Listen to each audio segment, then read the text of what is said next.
बिस्मिल्लाहिर्रहमानिर्रहीम। आज का जो हमारा टॉपिक है वो है ऑक्सीडेशन रिएक्शंस। अब ऑक्सीडेशन एंड रिडक्शन रिएक्शन पढ़ने से पहले तो हमें ये पता होना चाहिए कि ऑक्सीडेशन होती क्या है। और उससे पहले आम तौर पे जो रिएक्शंस होते हैं, रिएक्शंस को हम डिफरेंट तरह से क्लासीफाई कर सकते हैं। फॉर एग्जांपल जो मोस्ट कॉमन है अकॉर्डिंग टू हीट चेंज। अब जो reaction according to heat change वो एक्सोथर्मिक रिएक्शन हो सकते हैं या फिर एंडोथर्मिक रिएक्शंस हो सकते हैं। ये हीट चेंज के लिहाज से हो सकते हैं। अकॉर्डिंग टू डायरेक्शन के लिहाज से जो रिएक्शन होता है दे में भी रिवर्सिबल और इरिवर्सिबल हो सकते हैं। इरिवर्सिबल रिएक्शन हो सकते हैं। अगर हम अकॉर्डिंग टू स्पॉन्टेनिटी बात करते हैं तो रिएक्शन स्पॉन्टेनियस हो सकते हैं या फिर नॉन स्पॉन्टेनियस हो सकते हैं।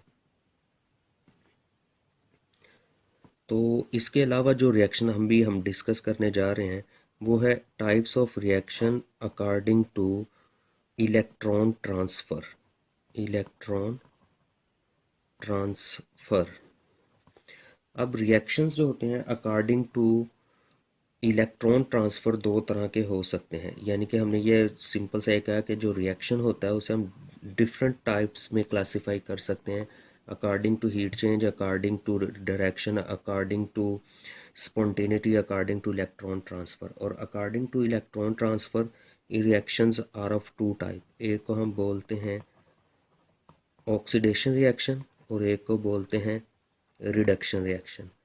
अब जो ऑक्सीडेशन है इसको हम डिफरेंट तरह से डिफ़ाइन कर सकते हैं। इसको हम डिफरेंट डिफाइंस हैं और जो मोस्ट कॉमन डिफाइन है वो क्या होती है कि reaction in which loss of electron from one element takes place is known as oxidation. और जो रिडक्शन होती है, रिडक्शन को हम लेते हैं एडिशन ऑफ इलेक्ट्रॉन या गेन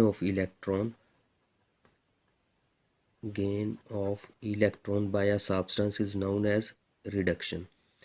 तो एक ऐसी चीज़ जिसने इलेक्ट्रॉन लूज़ किया है, लॉस ऑफ इलेक्ट्रॉन, एक ऐसी चीज़ जो इलेक्ट्रॉन लूज़ करती है वो क्या हो जाएगी, जो सब्सटेंस बजाते खुद इलेक्ट्रॉन लूज़ कर रही है उसे हम बोलते हैं कि substance is oxidised.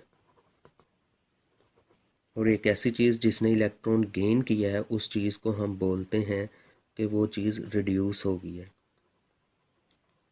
Substance is reduced. और जो प्रोसेस हुआ उस प्रोसेस को क्या बोलते हैं, रिडक्शन। तो what is oxidation, loss of electron या फिर गेन ऑफ इलेक्ट्रॉन क्या कहलाएगी, रिडक्शन कहलाएगी।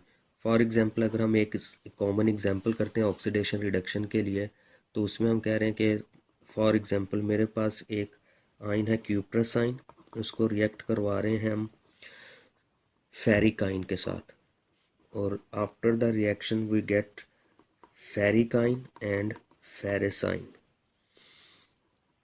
अगर देखा जाए तो हुआ ये है कि रिएक्टेंट में जो कॉपर है उसकी ऑक्सीडेशन स्टेट +1 है और प्रोडक्ट में उसकी जो ऑक्सीडेशन स्टेट है वो +2, यानी कि ऑक्सीडेशन हो गई है, इसकी ऑक्सीडेशन स्टेट इंक्रीज हो गई। और इस रिएक्शन में क्या हो रहा है, जो कॉपर है वो क्यूप्रस से क्यूप्रिक यानी कि उसमें मज़ीद एक इलेक्ट्रॉन मज़ीद लॉस हो रहा है। तो इसे हम कहेंगे कि जो ऑक्सीडेशन कर रहा है कॉपर, क्योंकि इसमें +1 ऑक्सीडेशन मतलब यहाँ पे ये एक इलेक्ट्रॉन लूज़ कर रहा है और प्रोडक्ट में जाके वो 2 इलेक्ट्रॉन लूज़ कर रहा है। और अगर हम आयरन की बात करें तो यहाँ पे इसकी ऑक्सीडेशन स्टेट +3 है और प्रोडक्ट में इसकी ऑक्सीडेशन स्टेट +2 हो रही है, यानी कि इसकी ऑक्सीडेशन स्टेट कम हुई है, रिड्यूस हो गई है, रिडक्शन हो गई है। तो लिहाजा इस रिएक्शन में जो आयरन है उसकी रिडक्शन हो रही है।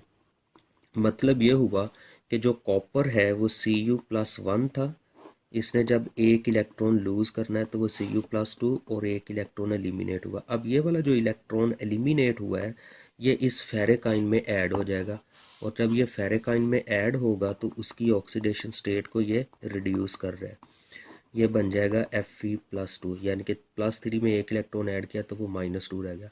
अब अगर इन दोनों को हम सम अप कर दें तो ये वाला एक इलेक्ट्रॉन प्रोड्यूस हुआ प्रोडक्ट साइड में और ये रिएक्टेंट साइड में इस्तेमाल हो गया।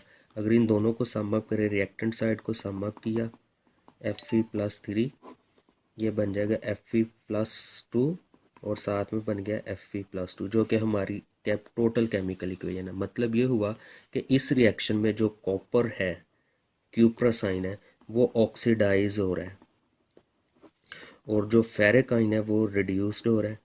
इसका मतलब ये हुआ कि एक एलिमेंट ने इलेक्ट्रॉन लूज किया, जो दूसरे एलिमेंट ने इलेक्ट्रॉन टेक अप कर लिया। तो ऐसे रिएक्शन जिसमें एक एलिमेंट से इलेक्ट्रॉन निकल कर दूसरे एलिमेंट में ऐड हो जाए, तो ऐसे रिएक्शन को हम ऑक्सीडेशन रिडक्शन रिएक्शन बोलते हैं। यानी कि अकॉर्डिंग टू इलेक्ट्रॉन ट्रांसफ़र, अगर इलेक्ट्रॉन के ट्रांसफ़र की बात करते हैं तो ऑक्सीडेशन और रिडक्शन होगी।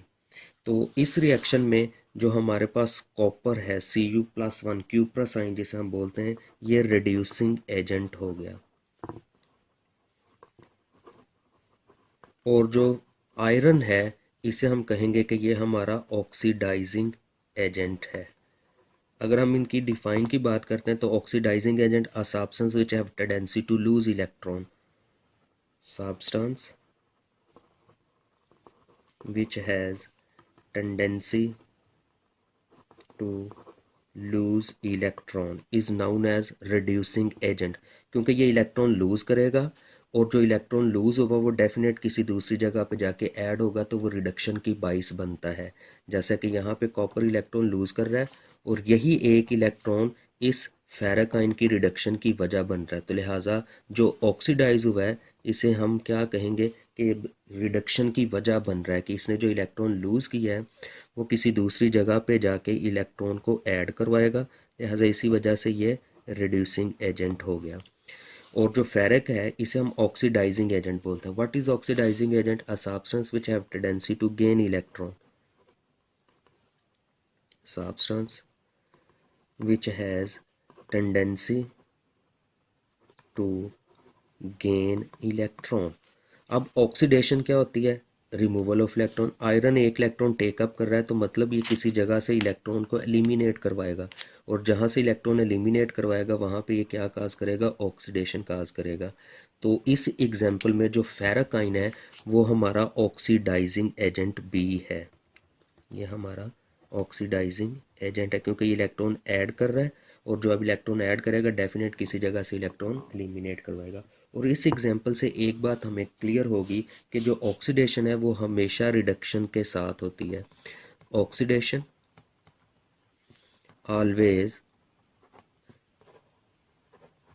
Coupled with reduction. यानी कि ऑक्सीडेशन रिडक्शन हमेशा साइमल्टेनियसली एक ही वक्त में हो रही होती है, क्योंकि एक आटम अगर इलेक्ट्रॉन लूज कर रहा है तो दूसरा आटम इलेक्ट्रॉन गेन कर रहा होता है। तो इस वजह से हम कहते हैं कि ऑक्सीडेशन रिडक्शन, और एक ऐसा रिएक्शन जो इलेक्ट्रॉन की ट्रांसफ़र की वजह से होती है, और उस रिएक्शन को हम क्या बोलते हैं? रिडॉक्स रिएक्शन बोलते हैं, जिसमें ऑक्सीडेशन रिडक्शन इकट्ठी हो रही है। क्योंकि ये कपल्ड यानी कि साइमल्टेनियसली हो रही होती है, ऑक्सीडेशन रिडक्शन इकट्ठी हो रही होती है, इसलिए हम इसे रिडॉक्स रिएक्शन बोलते हैं। अब नेक्स्ट वन, ये तो हो गया ऑक्सीडेशन रिडक्शन को हम इलेक्ट्रॉन की ट्रांसफ़र से आइडेंटिफाई कर सकते हैं। इसके अलावा ऑक्सीडेशन और रिडक्शन रिएक्शन को हम स्ट्रक्चर ऑफ आटम या स्ट्रक्चर ऑफ एलिमेंट से भी वेरीफाई कर सकते हैं।